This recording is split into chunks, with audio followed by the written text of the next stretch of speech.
الحمد للہ رب العالمین والصلاة والسلام علی سید الانبیاء والمرسلین اما بعد۔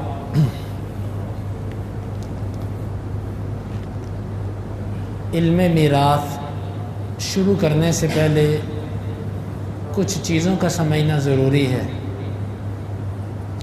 ان میں سے پہلی چیز ہے موانع ارث، یعنی وہ چیزیں جن کی وجہ سے کسی بندے کو وراثت سے بالکل محروم کر دیا جاتا ہے۔ شریعت وراثت میں سے کچھ بھی حصہ نہیں دیتی کچھ افراد کو، کچھ اسباب کی وجہ سے۔ وہ سبب کون کون سے ہیں وہ ہمیں سمجھنے ہیں اور یاد کرنے ہیں۔ سب سے پہلی چیز قتل ہے۔ اگر کسی بندے نے کسی ایسے شخص کو قتل کیا جس کا وہ وارث بن سکتا تھا، مثلا اپنے باپ کو بیٹا قتل کر دیتا ہے، یا باپ بیٹے کو قتل کر دیتا ہے، یا بھائی بھائی کو قتل کر دیتا ہے، یا بہن کو قتل کر دیتا ہے، یعنی خونی رشتہ جو ہے، جو آپس میں ایک دوسرے کے وارث بن سکتے ہیں، ان میں سے اگر کسی ایک نے دوسرے کو قتل کر دیا تو مقتول کی وراثت میں سے قاتل کو کچھ نہیں ملے گا۔ یہ شریعت کا فیصلہ ہے۔ شریعت نے یہ حکم کس لیے صادر کیا اللہ تعالیٰ بہتر جانتا ہے، لیکن بظاہر کچھ سمجھ یوں آتا ہے کہ شریعت نے ایک شر کا دروازہ بند کرنے کے لیے ایسے کیا کہ کوئی جلد مال حاصل کرنے کے لیے، وارث بننے کے لیے کسی کو قتل نہ کرے۔ بعض دفعہ ایسے ہوتا ہے کہ بندہ کہتا ہے یہ مرے گا تو اس کا مال میرے پاس آنا ہے، تو چلو میں اس کو قتل کرتا ہوں، یہ مرے اور اس کا مال میرے پاس آ جائے۔ شریعت کہتی ہے کہ جس نے یہ جرم کیا وہ ہمیشہ ہمیشہ کے لیے مقتول کی وراثت سے محروم ہے۔ لیکن یہاں پر ایک وضاحت ضروری ہے۔ قتل جو ہے نا، قتل دو طرح کا ہوتا ہے۔ ایک ہوتا ہے قتل عمد، جان بوجھ کر بلا وجہ کسی کو قتل کرنا، اور ایک ہوتا ہے وہ قتل جو قصاصاً کیا جاتا ہے۔ یہاں پر جو چیز وارث بننے سے رکاوٹ ہے وہ قتل عمد ہے، بلا وجہ بے گناہ انسان کو قتل کرنا۔ لیکن اگر کسی بندے کو قتل کیا جاتا ہے شرعی وجوہات کی بنا پر، مثلا ایک بندہ تھا اس نے قتل کیا، قصاص لیتے ہوئے قاتل نے جب اس کو قتل کیا تو اب قاتل اس کا وارث بنے گا۔ مثال کے طور پہ ایک بھائی اپنے دوسرے بھائی کے بیٹے کو قتل کر دیتا ہے۔ اب دوسرا بھائی اٹھتا ہے، وہ اپنے بیٹے کا قصاص لینے کے لیے اپنے بھائی کو قتل کرتا ہے۔ یہ جو قتل ہے یہ وراثت سے محروم نہیں کرتا، کیونکہ یہ ایک شرعی حق تھا جو اس نے لیا۔ یہ ظلم نہیں تھا، یہ عین عدل اور انصاف تھا، کیونکہ اس نے بدلہ لیا ہے۔ قتل کا بدلہ قتل ہے، یہ جائز ہے۔ یہ قتل جو ہے یہ وراثت سے محروم نہیں کرتا۔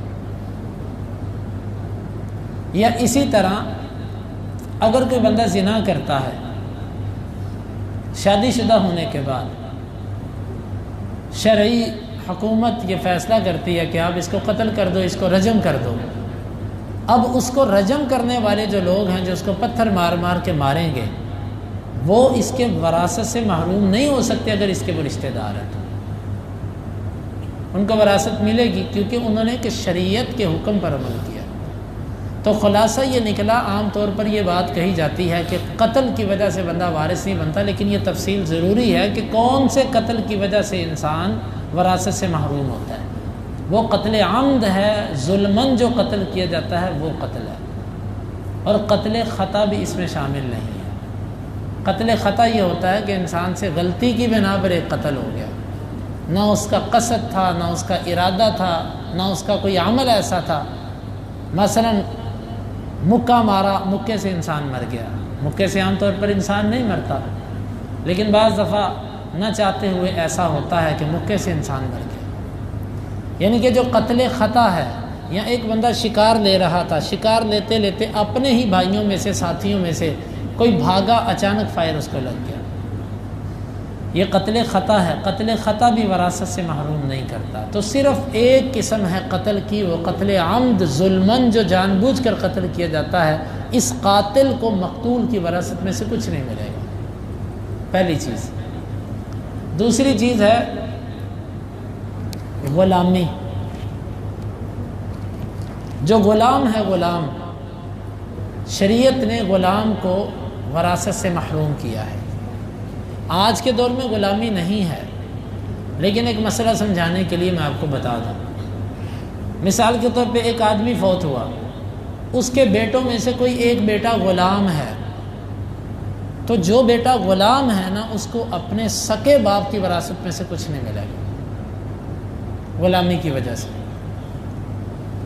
ایک آدمی فوت ہوا، اس کا سکا بھائی غلام تھا، اس غلام بھائی کو سکا ہونے کے باوجود وراثت میں سے کچھ نہیں ملے گا۔ ایک شخص وہ فوت ہوا، اس کا باپ غلام تھا، اس کو سکا باپ ہونے کے باوجود وراثت میں سے کچھ نہیں ملے گا۔ اب یہاں پر یہ وضاحت میں کر دوں کہ غلام ہوتا کیا ہے۔ ہمارے گھروں کے اندر جو کام کرنے والے ہیں، یہ غلام نہیں، یہ ملازم ہیں۔ غلام یہ ہوتا ہے کہ کوئی شخص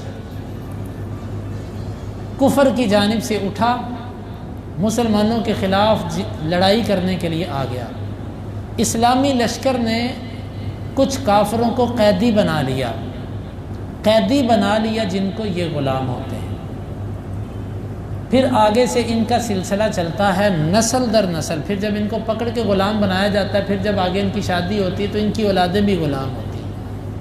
ابتدا غلامی کی ایسے ہوتی ہے، پھر بعض دفعہ نسل در نسل غلامیاں چلتی ہیں، یا بعض دفعہ اسلام کے آنے سے پہلے یہ بھی ہوتا تھا، اس علاقے سے بندہ اٹھایا دوسرے علاقے میں جا کے بیچ دیا، اب وہ غلام بن گیا ادھر، اب اس بیچارے کی آگے جو نسلیں اور سب سلسلے غلامی کے ہوتے ہیں۔ یہ تھی ابتدا۔ آج کے دور میں غلام نہیں بنایا جاتا، جنگی قیدیوں کو بھی غلام نہیں بنایا جاتا، اگرچہ انسانیت کی ہمدردی کے دعوے دار اتنا برا سلوک کرتے ہیں قیدیوں کے ساتھ کہ جس کی مثال کوئی نہیں۔ اسلام نے تو غلام بنا کر بہت عدل اور انصاف کیا۔ اسلام نے ایک بندے کا غلام بنایا آپ کو کہ لو بھی تم اس کی خدمت کرو، اس کو پابند کیا کہ تو نے اپنے غلام کو کھلانا ہے، پلانا ہے، پہنانا ہے، اس کے سکون کا خیال کرنا ہے، اس کو سخت کام نہیں دینا۔ 100 حقوق مالک کے اوپر شریعت نے رکھے ہیں کہ اپنے غلام سے چلنا کیسے۔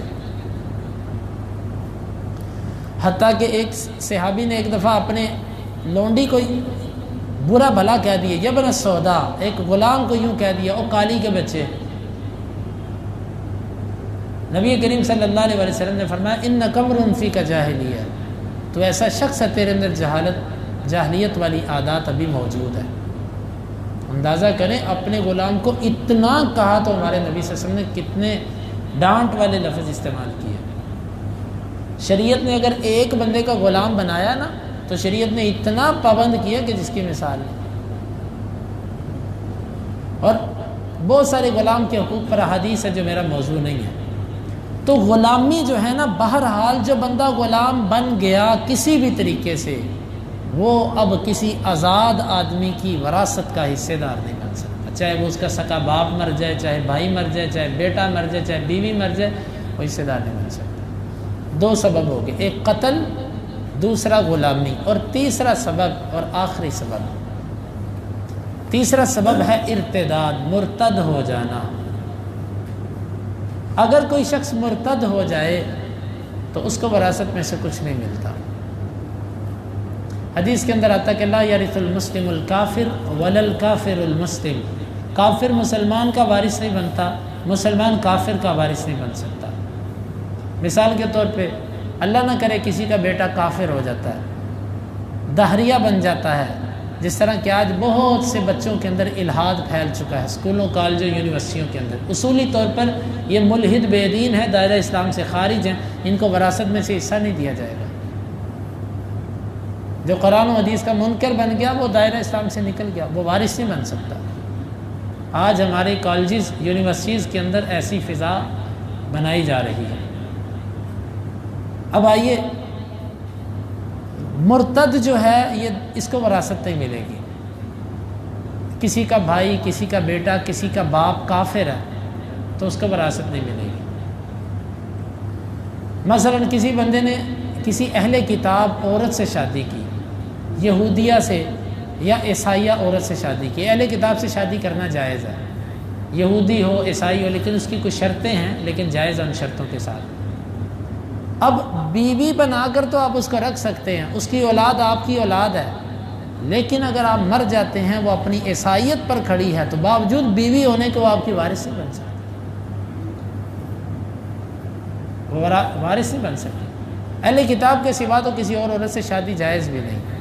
بدھ مت عورت سے، کسی ہندو عورت سے، کسی مذہب رکھنے والی کسی ملک کی عورت جب تک وہ اسلام میں نہیں آ جاتی یا اہل کتاب نہیں ہے، کوئی چائنا کی ہو، کوئی ہندوؤں کی ہو، کوئی رشیا کی ہو، کوئی کسی ملک کی ہو، جب اہل کتاب نہیں تو اس سے نکاح نہیں ہو سکتا۔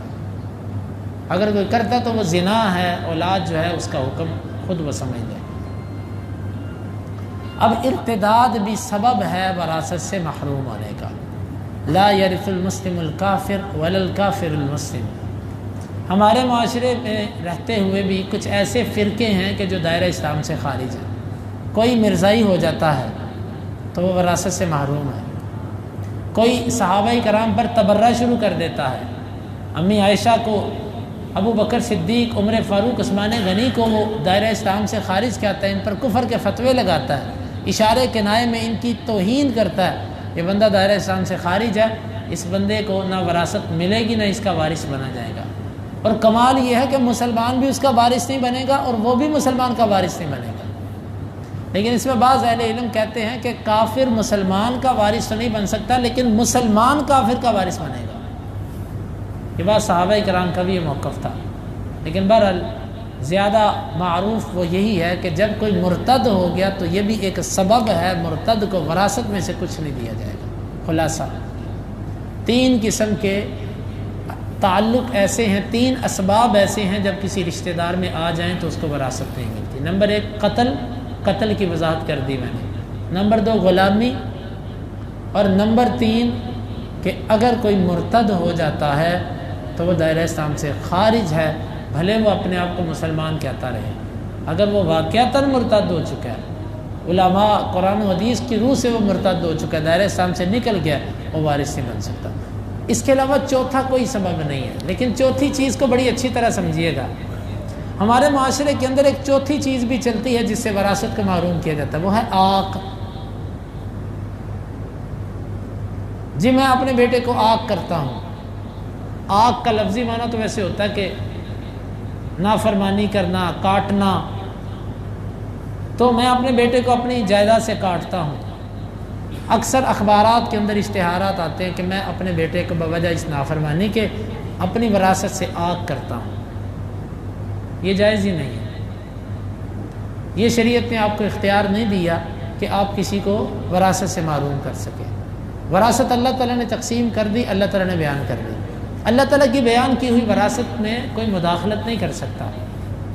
لہٰذا یہ جو آق نامہ ہے، یہ جو آق کیا جاتا ہے، یہ ظلم ہے۔ بیٹا آپ کا جتنا مرضی نافرمان ہو جائے، جب تک وہ مرتد نہیں ہوتا آپ اس کو محروم نہیں کر سکتے۔ ان 3 اسباب میں سے جب تک کوئی سبب نہیں آ جاتا آپ اس کو محروم نہیں کر سکتے۔ تو اس لیے یہ آق نامہ، یہ آق کرنا غلط ہے، یہ جائز نہیں ہے، اس کا کوئی شرعی وجود نہیں ہے۔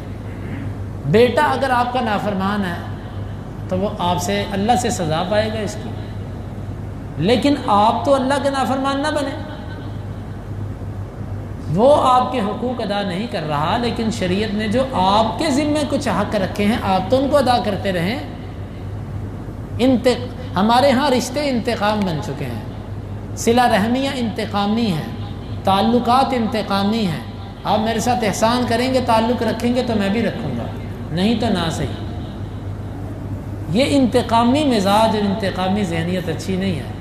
شریعت نے آپ کے بھی کچھ حقوق رکھے ہیں، اس کے بھی کچھ حقوق رکھے ہیں، وہ اپنے حق ادا نہیں کرتا، وہ اللہ کو جواب دے، کم از کم آپ تو اس کے بدلے میں یہ نہ کہو کہ میں بھی حق ادا نہیں کرتا، حق تو اللہ نے رکھا ہے، اس نے تھوڑی رکھا ہے، اگر اس نے رکھا ہوتا تو آپ انکار کر دیتے۔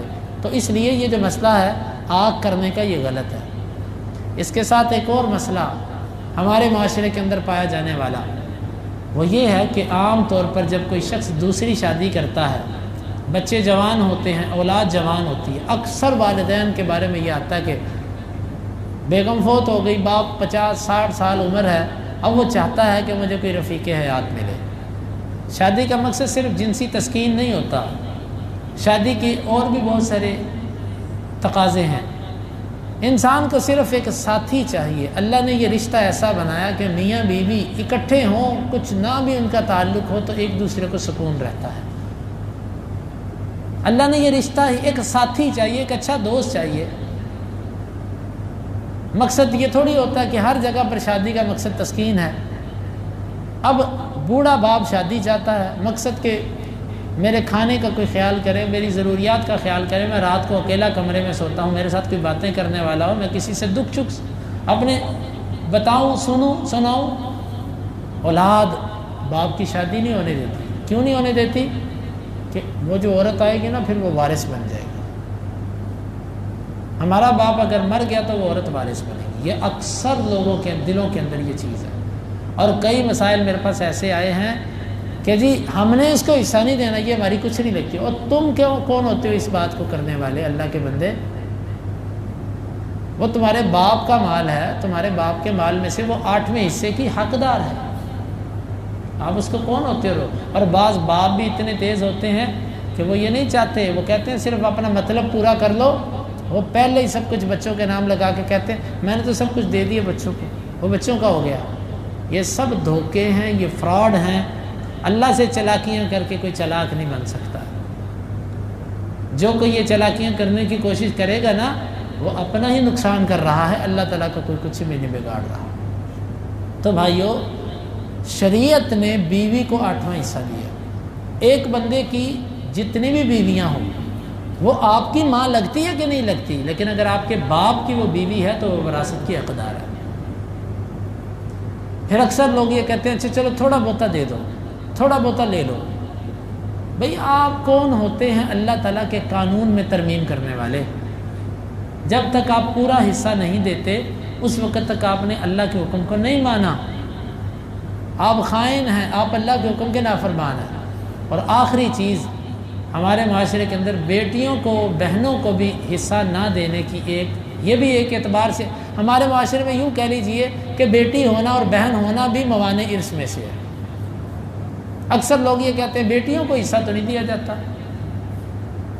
بہنوں کو حصہ تو نہیں دیا جاتا، ان کی ہم شادی نہیں کر دیتے، ان کو جہیز ہم نہیں دے دیتے، ان کے اوپر خرچہ نہیں کر دیتے۔ حالانکہ یہ سب کی سب غیر شرعی باتیں ہیں کرنے والی۔ بیٹوں کے اوپر بھی خرچے ہوتے ہیں، بیٹوں پر خرچے بیٹیوں سے زیادہ ہو جاتے ہیں، وہاں پر ہم اس چیز کا خیال نہیں کرتے۔ تو بھائیوں، بیٹیوں کو بھی وراثت سے محروم کرنا یہ اللہ کے بنائے ہوئے قانون کے ساتھ کھلی کھلی جنگ ہے۔ تو آج کے درس کا خلاصہ یہ ہوا کہ اللہ تعالیٰ نے جن جن اسباب کی بنا پر وراثت سے کسی کو محروم کیا ہے وہ صرف 3 ہے، چوتھا کوئی سبب دنیا کے اندر نہیں ہے۔ ہاں ایک سبب احناف کی کتابوں میں لکھا ہوا اختلاف الدارین۔ اختلاف الدارین کا مطلب ہے کہ ایک بندہ ایک ملک کے اندر رہتا ہے، دوسرے ملک میں رہتا ہے، وہ کہتے ہیں ملک علیحدہ ہو گئے، یہ بھی ایک سبب ہے وراثت سے محروم ہونے کا، لیکن یہ بات غلط ہے، اس کی کوئی دلیل اور کوئی اصل نہیں ہے، کوئی اصل نہیں ہے اس کی۔ جب رشتہ خون کا ہے یا اسلام نے جس کو وارث بنایا وہ جہاں بھی رہتا ہو وہ وارث ہے، وہ وارث ہے۔ تو انشاءاللہ العزیز آج کے درس میں ہم نے یہ جو 3 اسباب بیان کیے وہ یہی ہیں: قتل، غلامی، اور تیسرا سبب قتل، غلامی اور ارتداد، دائرہ اسلام سے نکل جانا۔ یہ 3 سبب ہیں، اس کے علاوہ چوتھا کوئی سبب نہیں ہے۔ اللہ تعالیٰ سے دعا ہے اللہ تعالیٰ ہمیں ان مسائل کو سمجھنے کی اور عمل کی توفیق عطا فرمائے۔ یہ جو ساتھی تشریف لائے ہیں اللہ تعالیٰ آپ کا بیٹھنا قبول کرے۔ بہت خوشی کی بات ہے کہ آپ ایک ایسے علم کو سیکھنے کا شوق رکھ رہے ہیں جو علم اٹھ چکا ہے، جو علم میں اللہ تعالیٰ سوال ہے آپ سے، کوئی شخص اپنی زندگی میں اپنے بچوں میں وراثت تقسیم کر سکتا ہے؟ کوئی شخص اپنی زندگی میں وراثت تقسیم کر سکتا ہے؟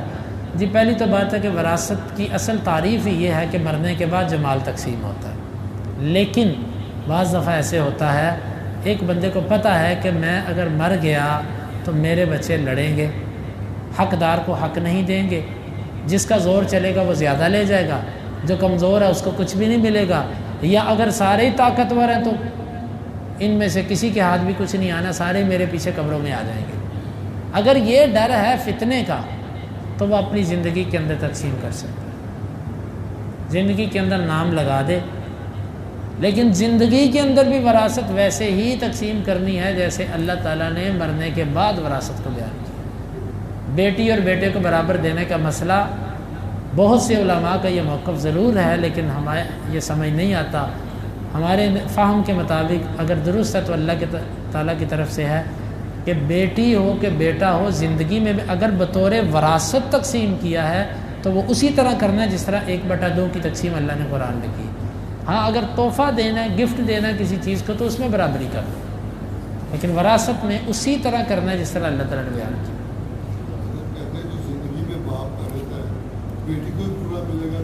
اس کی کیا دلیل ہے؟ وہ روایت جو پیش کی جاتی ہے بخاری والی کہ اللہ کے نبی نے فرمایا اپنے بچوں کے درمیان عدل کرو، وہ وراثت تھوڑی دینے آیا تھا، وہ تو تحفہ دینے آیا تھا، وہ ہبہ تھا۔ ہبہ میں اور وراثت میں فرق ہے۔ وراثت فرض ہے، ہبہ فرض نہیں ہے۔ آپ اپنے بچوں کو تحفہ دیں یا نہ دیں آپ پر کوئی پوچھ گچھ نہیں ہے، لیکن اگر آپ وراثت نہیں دیتے تو آپ اللہ کو جواب دیں ہیں۔ وراثت فرض ہے، ہبہ سنت اور نفل ہے، وہ الگ چیز ہے، وہ الگ چیز ہے۔ فرضی، اب یہ مسئلے کو سمجھیے گا، فرضی اخراجات کے اندر برابری نہیں ہے۔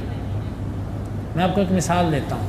آپ کا ایک بچہ بیمار ہو جاتا ہے، اللہ نہ کرے کسی کا کوئی بچہ بیمار ہو جاتا ہے۔ بیمار ہونے کے بعد ایک بچے پر روزانہ یہ خرچہ آ رہا ہے کہ وہ اس کو 500 روپے کی دوائی لے کے دے رہا ہے، باقی کسی بچے کو 500 کی دوائی لے کے دیتا۔ اب باقی بچے کہتے ہیں ابا جی برابری کرو، اس کے 500 دوائی کا لگاتے ہو تو ہمیں ویسے 500 یہ ٹھیک ہے بات؟ ایک بندہ زیادہ کھانا کھاتا ہے آپ کے بچوں میں سے، وہ 2 روٹیاں کھاتا ہے، باقی سارے 1 کھاتے ہیں۔ اب آپ باقی سب کو 3 ٹائم پہ 1 روٹی کے پیسے زائد دیں گے؟ یہ جو فرضی اخراجات ہیں نا، فرضی اخراجات، اس میں برابری نہیں ہے، اس میں ویسے ہی ہے جیسے اللہ نے قانون بنا دیا۔ وراثت فرض ہے، فرضی تقسیم کے اندر کیا برابری کریں گے آپ؟ فرضی تقسیم میں ویسے ہی کریں گے جیسے اللہ نے بیان کیا۔ ہاں نفلی طور پر آپ اپنے ایک بیٹے کو کوئی تحفہ دیتے ہیں، باقی بچے بھی کہتے ہیں، بیٹی بھی کہتی ہے مجھے بھی دیں، وہ برابر ہے، آپ کو برابری کرنی پڑے گی۔ لیکن جو فریضہ ہے، جو فرضی اخراجات ہے، وہ نہیں۔ ایک بچہ آپ کا کالج پڑھتا ہے، اس کی آپ کی ماہانہ 20,000 روپے فیس ہے، بچہ دوسرا کہتا ہے مجھے میں کالج نہیں پڑھتا 20,000 مجھے بھی دو۔ تو یہ جو اخراجات ہیں یہ برابری میں نہیں آتے، یہ ضرورت کے مطابق ہے۔ جس بچے پر جو ذوق ہے اس کا، جو اس کے اوپر خرچہ آتا ہے، جو اس کی صلاحیت ہے اس کے مطابق کرتے جائیں۔ لیکن جو وراثت ہے اس میں اللہ نے جس طرح تقسیم کی اس کو اسی طرح رکھیں۔ اللہ نے تو کہا ہے کہ بیٹی کو آدھا اور بیٹے کو اس سے ڈبل۔ ہم کہہ دیتے جی زندگی میں وراثت تقسیم کرنی تو برابر کرو، ہمارے پاس اس کی کیا دلیل ہے؟ جو دلیل علماء پیش کرتے ہیں وہ ہبہ کی دلیل ہے، وہ تحفہ اور گفٹ کی دلیل ہے، وہ اور چیز ہے، یہ وراثت اور چیز ہے۔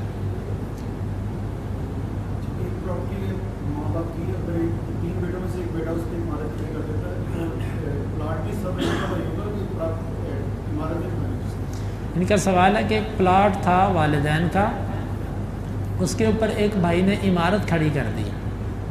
اب اس عمارت کے اندر، بلڈنگ کے اندر بھی باقی بہن بھائیوں کا حصہ ہے کہ نہیں؟ اگر تو اس نے اس میں بلڈنگ کھڑی کر کے اس سے فائدہ لینا شروع کر دیا، کرائے پر دے دی یا کوئی ایسا فائدہ لینا شروع کر دیا، تو اس کا حق بنتا ہے کہ باقی بہن بھائیوں کی جتنی زمین ہے اس کو اتنا حصہ کرائے میں دے، یعنی کہ مناسب دیکھ لے جو بنتا ہے۔ اگر نہیں، ایسا نہیں ہے تو پھر بہن بھائیوں کا حصہ پلاٹ اور زمین کے اندر ہے، بلڈنگ اور عمارت میں ان کا حصہ نہیں ہے، بلڈنگ اور عمارت میں ان کا حصہ نہیں ہے۔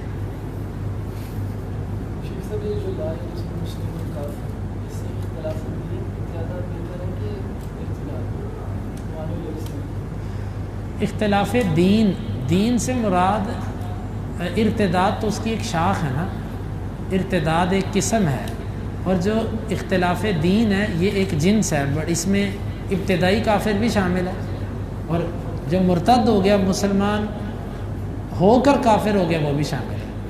مثلا آج ایک کافر مسلمان ہو جاتا ہے، اس کی ساری فیملی کافر ہے، تو اس کا کوئی وارث نہیں بنے گا ان میں سے، اس کا مال کہاں جائے گا؟ اس کا مال بیت المال میں جائے گا، مسلمانوں کے پاس آئے گا، یا اس کا دور کا کوئی رشتہ دار اگر مسلمان نکل آتا تو اس کو جائے گا، نہیں تو بیت المال میں جمع ہوگا، اسلامی حکومت کے اندر اسلامی حکومت کو دیا جائے گا۔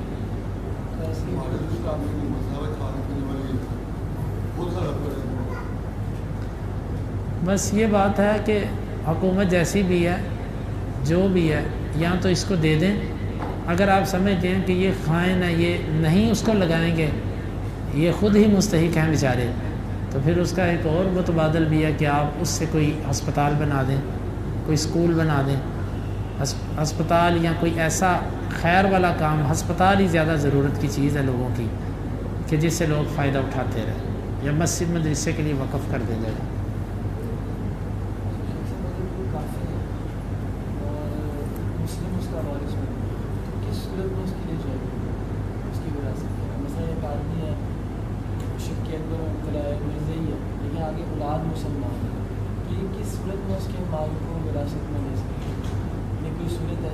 اولاد اس کی مسلمان ہے۔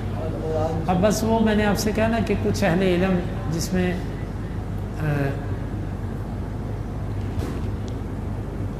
معروف صحابی ہیں، وہ بھی ان کا یہ موقف تھا، وہ اس حدیث سے استدلال کیا کرتے تھے، الاسلام یعلو ولا یعلی علیہ، اسلام غالب آتا ہے، اس پر غلبہ نہیں پایا جا سکتا۔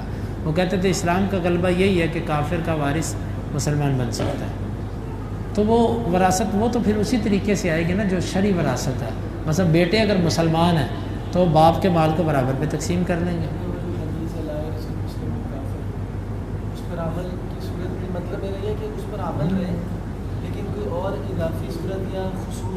اچھا، آپ کا یہ جو سوال ہے نا، یہ اہم سوال ہے، میں اس کا جواب آئندہ دوں گا، مطالعہ کر کے جواب دوں گا اس کا۔